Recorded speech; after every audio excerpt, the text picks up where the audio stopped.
And in our next story, we catch a ride with a man who is no stranger to solar power.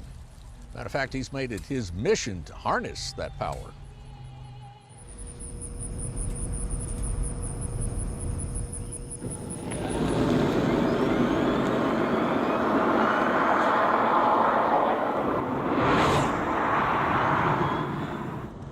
We have a Tesla Roadster 2.5. It's one of 2,500 that's made by Tesla. It's all electric, has a 240-mile range. It's pretty quick. It's 0 to 60 in 3.7 seconds. This was made to address the issue of acceptability on a performance level. But there's some mighty good cars coming out, and a lot of good cars in the pipeline. BMW, Mercedes, top end. Mitsubishi has just introduced a real small car to run around town in that's all electric. The naysayers say, well, you're not really saving the environment. You're not doing anything because you're charging this car with electricity that was produced by coal. Actually, I had a solar carport in waiting for 3 years for an electric car. And I hope that most electric cars will eventually be powered by the sun. And I've always thought that was a neat concept. It is so simple.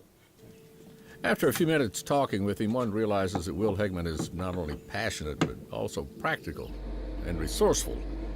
With fossil fuel speeding down a dead-end road, he embraces alternative fuels, in particular, the sun. Solar power is free energy from the sun. It's very benign. Unlike many of our sources of energy, it's transparent, it's an abundant, and everybody has the same amount of availability to it.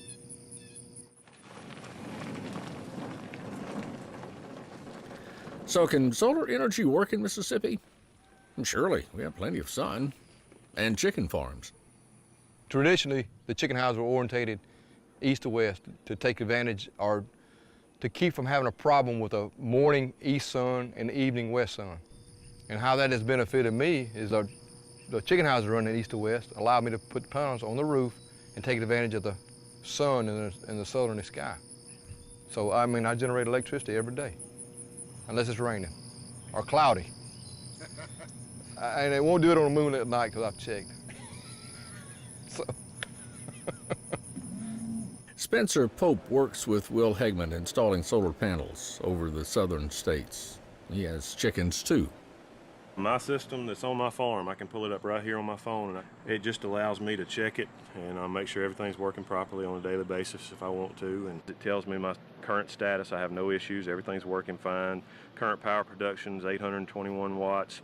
That's how much energy it's produced today. It gives you a running total for the month and lifetime. So lifetime, my lifetime is 69.3 megawatts. Man, that looks really clean. Besides my array to try to offset all my needs on the chicken farm.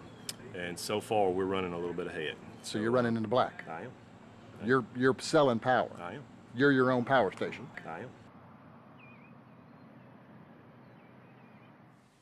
The sun is free and clean, a virtue of solar energy considered by many to be its greatest. There's lots of different reasons for having solar. Certainly one of them is energy independence, but another one is an environmental concern. And global warming and climate change are issues that are challenging the whole world right now. And that's a part of that solution is solar. I mean, that's a way that we can step up and make a change ourselves. And I feel like that's a very important and very simple thing to do. Solar energy is clean, it's renewable, and it's good for the environment. And it's a sustainable energy that's produced by the sun. We just realized that it was time to do it, and we've wanted to, and once we met his team and we knew that they had the knowledge and the expertise to install the panels in a very productive way for us, it's been a breeze. They've made it very easy and simple, and we're making energy. Now, the big question, is solar a practical energy source? These panels are only about 15% efficient. The sunlight that hits them, it converts 15% of it to energy. and 85% is lost. So if the efficiency were increased or the solar panel price came down, it'd be a viable solution for everybody. I mean, you'd have solar panels in everybody's backyard.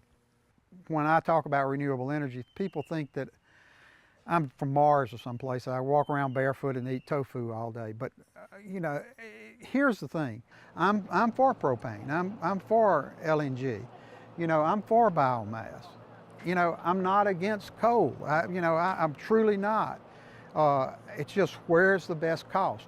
It's just a strict economics. So if I say energy and fuel is going to rise substantially, then solar, the sun, is not going to cost any more. The cost of the modules is going down on a daily basis. Storage mediums and batteries are phenomenal these days. So we can harvest the sunlight in the day, save it in our electric cars, put it in our house at night. It's so many things we can do. So it's a brave, interesting world out there that we need to be looking toward.